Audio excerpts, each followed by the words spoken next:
സർവശക്തനായ ദൈവത്തിന്റെ മഹത്വം എല്ലാവർക്കും പുറപ്പാട് പുറപ്പാട് പുസ്തകം 14 അതിന്റെ 24 വാക്യത്തിൽ നമ്മളിങ്ങനെ വായിക്കുന്നു. പ്രഭാതയാമത്തിൽ യഹോവ അഗ്നി മേഘസ്തംഭത്തിൽ നിന്ന് മിസ്രയീമ്യ സൈന്യത്തെ നോക്കി മിസ്രയീമ്യ സൈന്യത്തെ താറുമാറാക്കി അവരുടെ രഥചക്രങ്ങളെ തെറ്റിച്ച് ഓട്ടം പ്രയാസമാക്കി. ഈ വായന ഭാഗം നമുക്കറിയാം. ഈ വാക്യങ്ങൾ വായിക്കുമ്പോൾ ചെങ്കടലിന്റെ മുമ്പിൽ നിന്ന് ദൈവം തന്റെ ജനത്തിന് വേണ്ടി ചെയ്യുന്ന വലിയൊരു അത്ഭുത പ്രവൃത്തിയാണ് ഈ വേദഭാഗങ്ങളിൽ കൂടെ നമുക്ക് മനസ്സിലാക്കുവാനായി കഴിയുന്നു. ഇവിടെ ദൈവം ഒരു വലിയ അത്ഭുതം തന്റെ ജനത്തിന് വേണ്ടി പ്രതിസന്ധിയിൽ ഒരിക്കലും സാധ്യമല്ലാത്തൊരു കാര്യം, അസാധ്യമായ ഒരു സംഭവത്തിന്റെ മുമ്പിൽ ദൈവജനം നിന്ന് നിലവിളിക്കുമ്പോൾ അവരുടെ നിലവിളിക്ക് കൊടുക്കുന്ന ദൈവത്തിന്റെ മറുപടി എങ്ങനെയാണ് അവിടെ പ്രകടമായി വരുന്നതെന്നാണ് പരിശുദ്ധാത്മാവിടെ രേഖപ്പെടുത്തിയിരിക്കുന്നത്.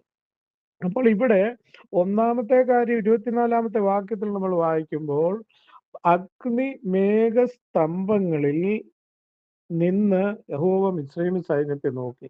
അതുവരെ നമ്മുടെ യാത്രയുടെ ഓരോ ഭാഗങ്ങൾ നമ്മൾ പരിശോധിക്കുമ്പോൾ പകൽ അവർക്ക് മേഘസ്തംഭമായും രാത്രി അവർക്ക് അഗ്നിസ്തംഭമായും ദൈവം നിന്നുവെന്ന് കാണുന്നു. ഇപ്പോൾ ഈ ഒരു ഭാഗത്തേക്ക് വരുമ്പോൾ അഗ്നി മേഘസ്തംഭങ്ങളിൽ ഇപ്പോൾ അവിടെ ഒരേപോലെ അഗ്നിസ്തംഭവും മേഘസ്തംഭവും അവരുടെ മുമ്പിൽ നിന്നു. അപ്പോൾ പ്രഭാതയാഗമാകുമ്പോൾ എന്ന് വെച്ചാൽ പുലർന്നു വരുന്ന ഈ സംഭവം നടക്കുന്നത് ഏകദേശം ഒരു സന്ധ്യാസമയത്താണ്. കാരണം അവിടെ വലിയ നിലവിളി വരുന്നു. മിസ്രയീമിന്റെ സൈന്യം ഇവരെ വളഞ്ഞിരിക്കുന്നു. ഇവിടെ വശങ്ങൾക്ക് അവർക്ക് രക്ഷപ്പെടുവാൻ കഴിയുകയില്ല. മുന്നിൽ അവർക്ക് ചെങ്കടലാണ്. ഒരു തരത്തിലും രക്ഷപ്പെടുകയില്ല. എല്ലാം അവസാനിച്ചു എന്ന് എല്ലാവരും വിചാരിച്ച ഒരു പ്രത്യേക സന്ദർഭത്തിൽ ദൈവത്തിന്റെ ഒരു പ്രവൃത്തി അവിടെ വെളിപ്പെടുകയാണ്. അപ്പോൾ ഒരു സന്ധ്യാസമയത്താണ് ഇത് നടക്കുന്നത്. കാരണം നമ്മൾ വായിക്കുമ്പോൾ വേദഭാഗം നമ്മൾ ധ്യാനിക്കുമ്പോൾ നമുക്ക് മനസ്സിലാക്കുവാൻ കഴിയുന്ന അന്ന് രാത്രി ദൈവം ഒരു വലിയ കിഴക്കൻ കാറ്റ് ചെങ്കടലിന് നേരെ അടുപ്പിച്ചെന്ന് എഴുതിയിരിക്കും. അപ്പോൾ ഒരു സന്ധ്യായാമത്തിൽ അല്ല, ഉച്ച കഴിഞ്ഞിട്ടുള്ള ഒരു സമയത്താണ് ഈ സംഭവത്തിന്റെ തുടക്കം. അവർ അപ്പോഴാണ് അവിടെ എത്തുന്നതെന്ന് നമുക്ക് ദൈവവചനം ധ്യാനിക്കുമ്പോൾ മനസ്സിലാക്കുവാനാണ്. ഇതിന്റെ ആരംഭ നടപടിയായിട്ട് ദൈവം എന്തു ചെയ്തു? മേഘസ്തംഭങ്ങളിൽ ഒന്നിച്ച് വന്നു നിന്നു. അതിന് മുന്നോടിയായി ഈ ജനം മുന്നിൽ നിൽക്കുമ്പോൾ ജനത്തിന്റെ പിന്നിൽ ഫറവോനും സൈന്യവും വന്നെടുത്ത് ജനത്തിന്റെ പിന്നിൽ ഇസ്രായേൽ സൈന്യം നിൽക്കുന്നു.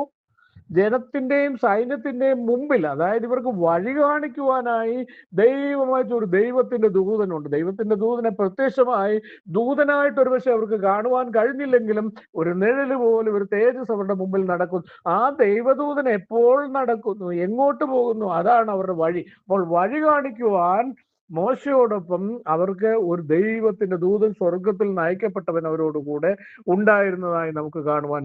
ഈ ദൈവദൂതൻ ഈ പ്രത്യേക സന്ദർഭം നടക്കുമ്പോൾ എന്താണ് ചെയ്യുന്നതെന്നറിയാമോ? മുന്നിൽ നിന്ന് ദൈവദൂതൻ പിന്നിലേക്ക് വരുവാൻ തക്കവണ്ണം ഇടയാ. അതായത് മിസ്രയീമ്യ സൈന്യം ഇസ്രായേലിനെ പിടിക്കാതെ വണ്ണം, ഇസ്രായേലിലെ ജനങ്ങളെ ഉപദ്രവിക്കാതിരിക്കുവാൻ മുന്നിൽ നടന്ന ഈ ദൂതൻ പിന്നിലേക്ക് കടന്നു വരുവാൻ തക്കവണ്ണമായി. പിന്നിൽ കടന്നു വരുമ്പോൾ ഇവിടെ സംഭവിക്കുന്ന ഒരു വലിയൊരു കാര്യം ഇങ്ങനെയാണ്. രാത്രി ആയിരിക്കുന്നു. ഈ രാത്രി കിഴക്കൻ കാറ്റടിക്കാൻ തുടങ്ങി. കിഴക്കൻ കാറ്റടിച്ചപ്പോൾ ചെങ്കടൽ രണ്ടായി വിഭാഗിക്കുവാൻ തക്കവണ്ണം ഇടയായി. ചെങ്കടൽ മതിൽ പോലെ ഇസ്രയേലിന്റെ രണ്ട് സൈഡിലും നിന്നു. അവർക്ക് പകൽ വെളിച്ചം പോലെ ഈ അഗ്നിമേഘസ്തംഭം അവരുടെ മുമ്പിൽ നിൽക്കുമ്പോൾ പകൽ വെളിച്ചം പോലെ ഈ അഗ്നിസ്തംഭം അവർക്ക് പ്രകാശം കൊടുത്ത് ചെങ്കടലിലെ തുറന്ന പാതയിൽ കൂടി അവർ മുന്നോട്ട് പോകുന്നു. അപ്പോൾ അതേ സമയത്ത് തന്നെ മേഘസ്തംഭത്തിൽ നിൽക്കുന്ന ദൈവത്തിന്റെ തേജസ് ഒരു കൂരിരുട്ട് ഇപ്പുറത്ത് വരുത്തിയിരിക്കുന്നു. ഒരു ഭാഗം പകൽ പോലെ പകലിനേക്കാൾ വെളിച്ചത്തിലായിരിക്കുമ്പോൾ ആ വെളിച്ചത്തിൽ വഴി കണ്ടവർ ചെങ്കടലിന്റെ നടുവിൽ കൂടി വ്യക്തമായി നടന്നു പോകുമ്പോൾ പിന്നിൽ നിൽക്കുന്ന ഈ മിസ്രയീമ്യ സൈന്യത്തെ ഇരുട്ടുമൂടിയിരിക്കുകയാണ്. അപ്പോൾ ഇസ്രായേൽ ജനം അക്കരെ കടന്നു പോയിക്കൊണ്ടിരിക്കുമ്പോൾ തന്നെ ഇരുട്ടിൽ കൂടി എന്ത് ചെയ്യുകയാണ്? എന്താണ് ചെയ്യുന്നതെന്നറിയാതെ ഏകദേശം ഒരു ധാരണ വെച്ചുകൊണ്ട് ഈ ഇരുട്ടത്ത് ഈ മിസ്രയീമ്യ സൈന്യം ഈ ചെങ്കടലിന്റെ നടുവിലേക്ക് ഇറങ്ങി വരിക. ഇവർക്ക് അറിയില്ല തങ്ങൾ എവിടേക്കാ പോകുന്നതെന്ന്. ചെങ്കടലിന്റെ മധ്യത്തിലേക്കാ പോകുന്നതെന്ന് ഇവർക്ക് അറിയില്ല. കാരണം ആ ഇരുളിൽ കൂടി ഇവർ നടന്ന് എന്ത് ചെയ്യുകയാണ്? ചെങ്കടലിന്റെ മധ്യത്തിലേക്ക്, ചെങ്കടലിന്റെ അടുക്കിലേക്ക് വരികയാണ്. ഇവിടെ വശങ്ങൾ ഉയർന്നു നിൽക്കുന്ന വെള്ളങ്ങളെ ഇവർക്ക് കാണുവാൻ കഴിയുന്നില്ല. അവര് ഏകദേശം ഒരു ഊഹം ആ ഇരുട്ടിൽ കണ്ടിട്ട്, ഒന്ന് രാത്രി, രണ്ട് ദൈവത്തിന്റെ മേഘസ്തംഭം. ഇത് രണ്ടും കൂടെ ആയപ്പോൾ കണ്ണിൽ കുത്തിയാൽ കാണാത്ത വണ്ണമുള്ള കൂരിരുട്ടിന്റെ മധ്യത്തിൽ നിന്നുകൊണ്ട് ഈ മിസ്രൈമ്യ സൈന്യം എന്ത് ചെയ്യുകയാണ്? മുന്നോട്ട് നീങ്ങുകയാണ്. ചെങ്കടലിന്റെ മധ്യത്തിൽ ഇവർ എത്തിച്ചേരുവാൻ തക്കവണ്ണം ഇടയായി. ദൈവത്തിന്റെ പൈതലേ, ഇവിടെ ദൈവം വ്യക്തമായി ഇറങ്ങി വന്നു. നിങ്ങളുടെ രക്ഷകൻ, നിങ്ങളുടെ ദൈവം തന്റെ സംഹാരകനെ അയച്ച് ഇവരുടെ കടിഞ്ഞൂലുകളെ മുഴുവൻ സംഹരിച്ചതിന്റെ പകയൊന്നും ഇവരിലുണ്ട്. രണ്ട്, നിങ്ങൾ എന്ത് ചെയ്തു? നിങ്ങളുടെ ദൈവം നിങ്ങൾക്ക് തന്നൊരു ദാനമുണ്ട്. നിങ്ങൾ അവരെ കൊള്ളയിട്ടിട്ടാണ് അതായത് അവരുടെ സർവ്വസമ്പത്തും അപഹരിച്ചുകൊണ്ട് അവരുടെ കടിഞ്ഞൂലുകളെ നിങ്ങൾ ദൈവത്തിന്റെ സംഹാരം കൊന്നുമുടിച്ചു കൊണ്ടുവരുമ്പോൾ അവർ അധികമായ പകയോടുകൂടി, എന്ന് പറഞ്ഞ ഭ്രാന്തമായ ആവേശത്തോടുകൂടി നിങ്ങളെ തച്ചുടയ്ക്കുവാൻ നിങ്ങളുടെ അടുക്കലേക്ക് ഈ ഓടിയെത്തുമ്പോൾ ദൈവത്തിന്റെ അത്ഭുത പ്രവൃത്തി അവിടെ വെളിപ്പെടുകയും തന്റെ ജനത്തെ ദൈവം രക്ഷിക്കുകയും. ദൈവത്തിന്റെ പൈതലേ, ഇന്ന് ഈ പകൽക്കാലം ഈ കർത്തൃ